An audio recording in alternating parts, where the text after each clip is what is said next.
Good evening, visitors. Welcome to the Australian War Memorial's last post ceremony. My name is Troy Clayton, and joining us today from the Royal Australian Navy is Captain Nick Tate. We warmly welcome Group Captain Ernie Walsh, President of the ACT Division of the Air Force Association. We welcome the veterans who have served, those that are still serving, and the families that love and support them. The live stream of this ceremony is made possible by the Return and Services League of Australia and the RSL and Services Clubs Association. We welcome members who are watching the broadcast of this ceremony across Australia. During this evening's ceremony, wreaths will be laid at the base of the Pool of Reflection by visitors to the memorial. If you're able, please stand and join in singing the National Anthem.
Thank you. If you're able, you may be seated.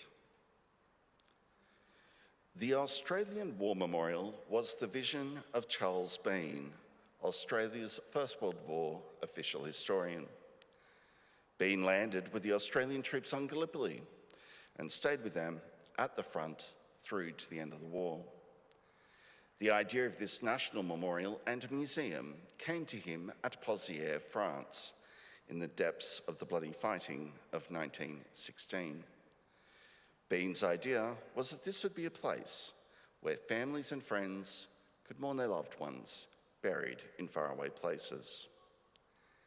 It would also be a place that could help all Australians understand what these men and women had endured and what they had done for us. Baden's vision, to which we remain true, is best expressed as inscribed in the entrance to the memorial's galleries. Here is their spirit, in the heart of the land they loved, and here we guard the record which they themselves made. Tonight, we'll read the story behind just one of those on the Roll of Honour, which lists the names of more than 103,000 men and women who have given their lives for us in war and on operations for more than a century. But first we present a lament, Flowers of the Forest. Wreaths or floral tributes will now be laid at the base of the Pool of Reflection.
Today, we remember and pay tribute to Flying Officer Baden Keith White. Baden White was born on the 31st of October 1923 in the Sydney suburb of Burwood, the youngest of three children born to Ernst Keith White and Pauline Marjorie Mason. Ernie White had served in the Australian Imperial Force in the First World War, rising to the rank of captain. He had also founded the Gosford sub-branch of the Returned Soldiers and Sailors League of Australia, before moving with his family to Sydney to run his father's timber business.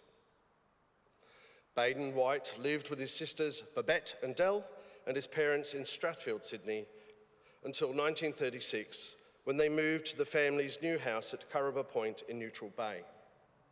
Named Baden, the house was built with Ernst's profits from his timber business and the success of his racehorse, Win-A-Lot, from the 1926 Sydney Cup. Baden attended school in Sydney and was an active sportsman. On the 22nd of December 1941, Baden White enrolled in the Royal Australian Air Force Reserve. He had only just turned 18. 4 months later, on the 26th of April 1942, he enlisted in the permanent forces of the Royal Australian Air Force at No. 2 Initial Training School in Bradfield, New South Wales. Baden undertook initial aircrew training there and began preparing to depart to Canada for advanced pilot training. In late October 1941, the family celebrated both Baden and his older sister Dell's birthdays. A few days later, Baden White embarked for Canada. There he trained at the Service Flying Training School in Edmonton. He was granted his flying badge and commission as a pilot officer on the 2nd of April 1943. After brief postings in Canada, pilot officer Baden White was mustered to the Royal Air Force Trainees Pool in May 1943 and departed for the United Kingdom. He spent the rest of 1943 moving between personnel receiving units in the United Kingdom and Northern Africa, undertaking refresher courses and waiting to be assigned to a Royal Air Force squadron. On the 2nd of October 1943, he was promoted to flying officer. He was finally assigned to No. 108 Squadron at the end of March 1944.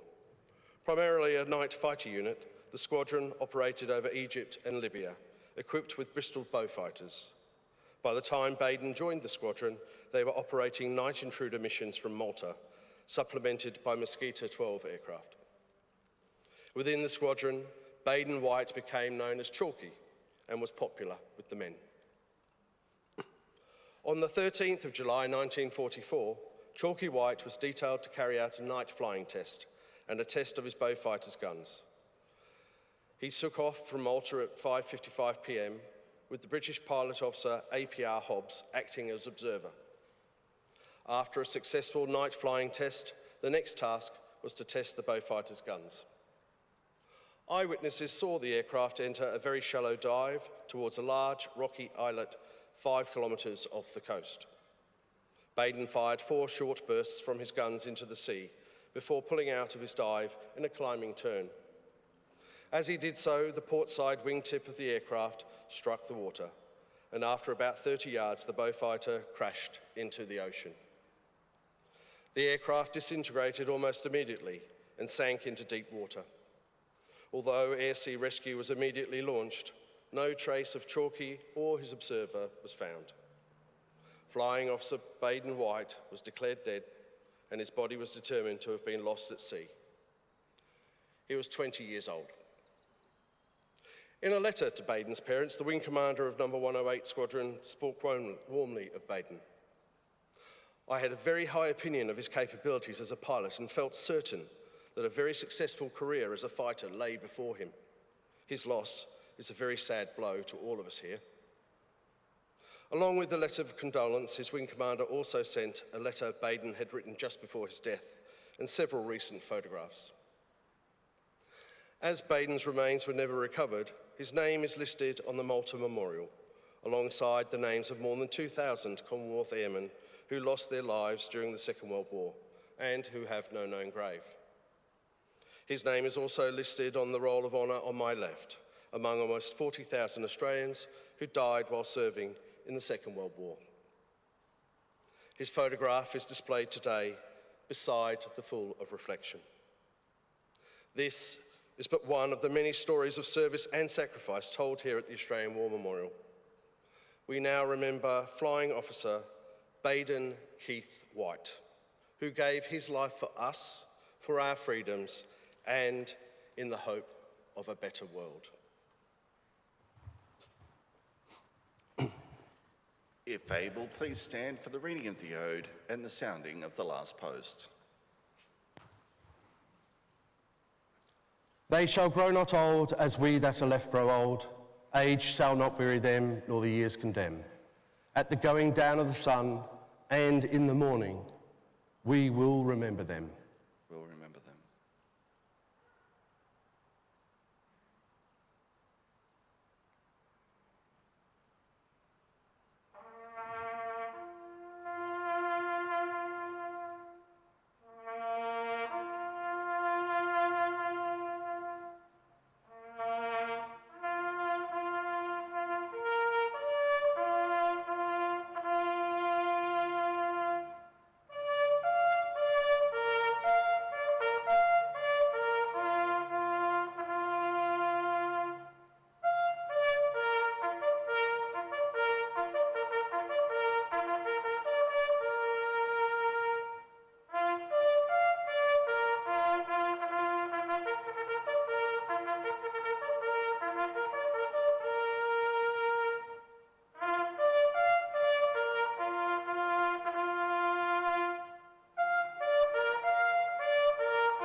Lest we forget. Lest we forget.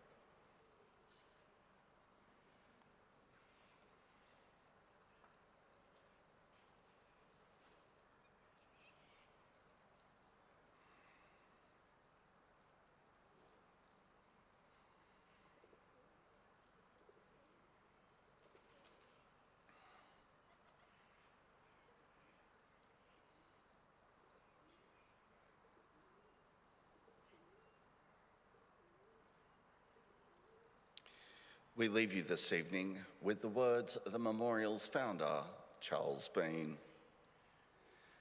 Many a man lying out there at Pozières or in the low scrub of Gallipoli, with his poor, tired senses barely working through the fever of his brain, has thought in his last moments, well, it's over. But in Australia, they will be proud of this. Ladies and gentlemen, girls and boys, that concludes the last post ceremony. On behalf of the director, staff and volunteers, thank you for visiting the Australian War Memorial today. We hope you all have a very pleasant evening. Thank you.